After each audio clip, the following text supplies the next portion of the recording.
आणि नवस देखील बोलले गेले होते. योगेश कदम यांच्या पत्नी माझ्यासोबत आहेत. यांच्याशी बातचीत करणार आहे श्रेया कदम आहेत. ताई, TV9 मध्ये आपलं स्वागत आहे. धन्यवाद. कशा पद्धतीनं उत्साह राहिलेला आहे? कशा पद्धतीनं तुम्ही नवस बोलले होता ते पूर्ण करताय आणि आता फेडताय? मला वाटतं सर्वप्रथम तर आपला नवस सगळ्यांचाच इकडे उपस्थित सगळ्या लोकांचा होता की दादांनी आमदार बनावं. पण आमदार सोबत दादाने गेल्या 5 वर्षात जी कामं केली आहे त्याच्यामुळे लोकांची इच्छा होती की जेव्हा एक माणूस एवढं चांगलं काम करत असेल तर त्याला महाराष्ट्रात काम करायची संधी मिळावी.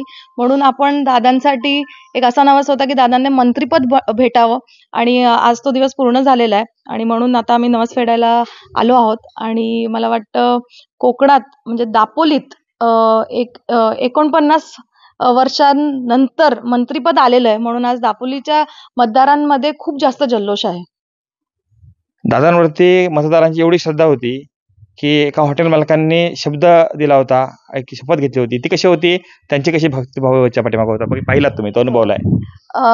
मला वाटतं शेवटी जेव्हा माणूस काम करत असतो आणि लोकांना तर काम दिसतं ते कुठे ना कुठे त्यांच्या मनात जातं.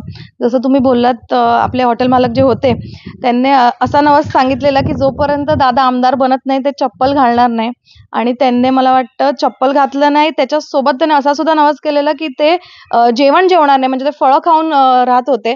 आणि जेव्हा दादांची आभार फेरी होती, जेव्हा आपलं डिक्लेअर झालं की दादा जिंकले, येताना खेडला आम्ही त्यांच्या हॉटेलवर गेलो आणि दादांनी त्यांना चप्पल घातली आणि तेव्हा पहिल्यांदा त्यांनी ती चप्पल घातली आणि दादांच्या हाताने ते पाणी प्यायले आणि फळ खाल्लं.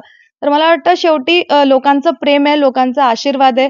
कारण का लोकांना सुद्धा दिसतं की जो माणूस आपल्यासाठी काम करतोय, जो माणूस सातत्याने म्हणजे आपल्या स्वतःच्या परिवाराबद्दल विचार न करता, पोरांबद्दल विचार न करता आपल्यासाठी काम करतोय, त्याच्यासाठी त्याच्या प्रेमासाठी लोक मला वाटतं त्यांच्या पाठीशी आहेत. पक्ष प्रमुखांनी शब्द दिला होता, म्हणजे एकनाथ शिंदेनी शब्द दिला होता की नामदार करा, आमदार करा. मी नामदार करतो. कसं बघता याकडं, नेतृत्वाकडं? खरं म्हणजे तर मला वाटतं की आमचं भाग्य आहे, योगेशदादांचं भाग्य आहे की त्यांना एकनाथजी शिंदेसारखे पक्षप्रमुख भेटले. कारण का पहिल्यांदा असे पक्षप्रमुख बघितले की ज्यांनी जो शब्द दिला तो शब्द पाळला.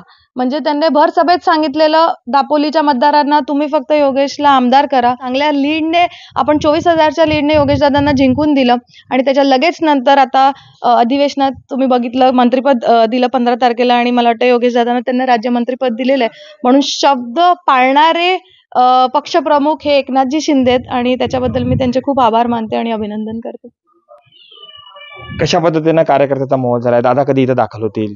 कसा उत्साह राहिलाय? लोक कशी भेटी गाठी घेतात तुमच्या, काय सांगतात लोक? लोकांना आणि कार्यकर्त्यांना खूप जास्त उत्सुकता आहे. आमदार असण्याची उत्सुकता तर होतीच, पण नामदार म्हणजे राज्यमंत्री पद हे खूप मोठं पद आहे आणि आज त्यांच्या दादांना, कारण का आज योगेश दादा फक्त आमदार नव्हे तर दरेक दापोलीच्या मतदाराच्या मनात दादा म्हणून झाले. तर स्वतःच्या घराच्या एक व्यक्तीला जेव्हा मंत्रिपद मिळतं तशी उत्सुकता लोकांच्या मनात आहे. आणि आता दादा नागपूरच्या अधिवेशनात आहे, उद्या ते मुंबईला पोहोचतील आणि परवा आणि तेरवा 2 दिवस म्हणजे 22 आणि 23 दादा दापोली आणि खेडला असतील. आणि मला वाटतं सगळीकडे जल्लोष असणारे. लोकांनी मंडप बांधायचं सुरू केलेलं आहे. दादांना त्यांना हार घालायचे, त्यांना मिठी मारायची. म्हणजे मला असं कार्यकर्त्या वहिनी आम्हाला दादा आले की दादांना मिठी मारायची आहे. आणि फक्त मला वाटतं बॅनरसाठी थांबलेत, कारण का खातं कुठलंय त्यांना ते सुद्धा घालायचं आहे, पण ते मला वाटतं 1-2 दिवसात कळेल.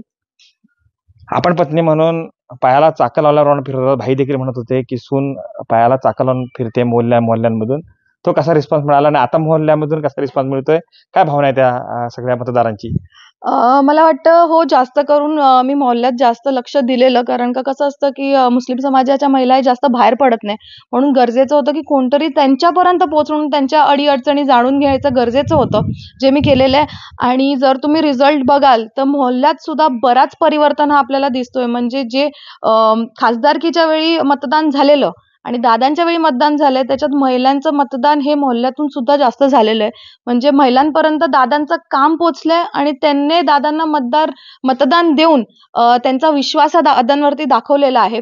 आणि मला वाटतं मोहल्ल्यातून पण बऱ्याच महिला बाहेर येतील दादांचा अभिनंदन करायला आणि जल्लोष साजरा करायला. शेवटी विरोधक असतात, त्यांचं काम असतं विरोध करणं. जेव्हा त्यांना वाटलं की महिलांपर्यंत आपण पोहोचू नाही शकत आहे, पण योगेश दादांची बायको पोहोचते, तर नक्कीच मला वाटतं त्यांना कुठेतरी धक्का बसला असेल. आणि आपण बघितलंय की यावेळी इलेक्शनमध्ये महिलांचं मतदान हे गेल्या इलेक्शनपेक्षा जास्त झालेलं आहे.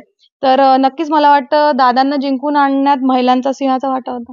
आपण देखील भाषणामध्ये सांगत होतात की जसं दादाला आवाज देताय तसं ताई म्हणून मला देखील आवाज द्या. काय आता लोकांसाठी तुम्ही राजकारणामध्ये सक्रिय होणार आहेत? लोक काय म्हणतायत, महिला काय म्हणतायत? मला असं वाटतं माझं खरं म्हणजे तर जसं मी दरवेळी म्हणते की गरज असली तर मी सक्रिय होईन, पण राजकारण फारसं मी बघत नाही. समाजकारण आहे.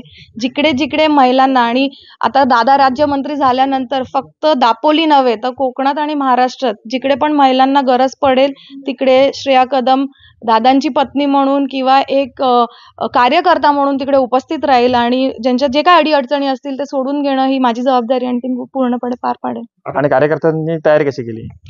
दादा 22 तारखेला दाखल होणार आहेत. 21ला नागपूर अधिवेशन संपल्यानंतर मुंबईत येऊन 22ला ते येतील. 22-23 खूप जल्लोष होणार आहे. मला वाटतं कार्यकर्त्यांना भरपूर बॅनर लावलेत त्यांनी. त्यांच्या स्वागतासाठी मला वाटतं एक गीत सुद्धा रेकॉर्ड केलं गेलं आहे आणि मला वाटतं त्यांना म्हणजे कार्यकर्त्यांना असं झालं, सगळ्यांचीच इच्छा आहे की दादांनी दरेक देवळात यावं, दरेक दर्ग्यात यावं, सगळीकडे जिकडे जिकडे त्यांना नवस केला तो नवस फेडावा. पण जेवढं होऊ शकेल दादा तेवढं करतील. बाकीचं मी ऑलरेडी कव्हर करायचं सुरू केलेलं आहे. ते म्हणून सर्वच विधानसभा क्षेत्रामध्ये टप्प्याटप्प्याने आपण एरिया कव्हर केलाय. देवस्थानं किती कव्हर केली होती आणि नवस किती बोलले होते? अंदाजाने मला वाटतं आपले 3 तालुके आहेत. तिन्ही तालुक्यात मला एक वाटतं 10 की 12 किमान नवस सगळ्या कार्यकर्त्यांच्या म्हणण्यावरनं आपण केलेले आणि आता मी टप्प्याटप्प्यात ते नवस फेडते. तर कालच आपला दाभोळ वगैरे झालाय, चंडिका देवी झाली, आंजर्लेचा कड्यावरचा गणपती झालाय. असे जेवढे जिकडे जिकडे शेवटी काय असतं, कार्यकर्त्यांची श्रद्धा असते आणि आपली जबाबदारी आहे, कारण का त्या श्रद्धेला देवाच्या आशीर्वादाने दादा आमदार झालेत आणि नामदार झालेत. तर आता माझं कर्तव्य, दादांचं कर्तव्य आहे की आपण ते सगळे नवस फेडावे. योगेश कदम आता मंत्री झालेत. मंत्री होण्यासाठी कार्यकर्त्यांनी विविध ठिकाणी नवस बोललेत. हे योगेश कदम यांच्या पत्नी फेडताना दिसत आहेत. कृष्णकांत साळगावकर, TVN मराठी, खेड, रत्नागिरी.